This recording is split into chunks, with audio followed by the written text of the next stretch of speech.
Praise be Jesus Christ, now and forever.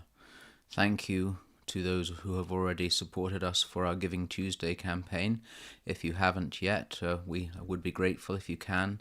Two wonderful projects to help our suffering brethren in Syria and now in Armenia. Details on our website.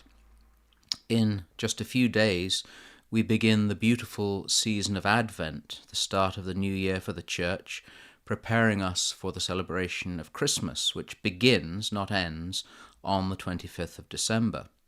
Some people say we should give up the battle of trying to keep Advent and just give in to the fact that it's a lost season, with a faux Christmas celebrated in the secular world between US Thanksgiving and December the 25th. That secular celebration, a combination of the birth of Santa Claus, Rudolph the Red-Nosed Reindeer, and a snowman, with a hearty emphasis on massive consumption and the racking up of credit card debt, finishes on Christmas night with gout and an extra 2 inches on the waist and 10 pounds on the scales. The Church apes this with a faint mention of preparation, but mainly a sort of pre-Christmas, complete with Christmas, not Advent carols, decorations, and barely a taste of the ancient beauty of the season of anticipation. If we wave the white flag of defeat, we're really saying that the world has evangelized us, or counter-evangelized us. We've not changed the world, it's changed us. It's also a significant display of our unwillingness to be countercultural, and it is only by countering the increasingly pagan and post-Christian society that we live in that we can actually convert people to Christ and the joy of Christ.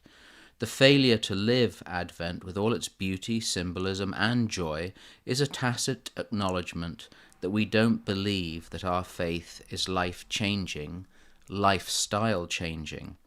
And that should, of course, be seen in the way that we live. If there's no difference between the way we prepare for Christmas and the way our non-believing friends prepare, it's not they who are at fault, but us.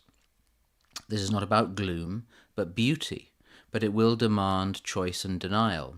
Then Christmas, that great extended feast of joy, can also be celebrated.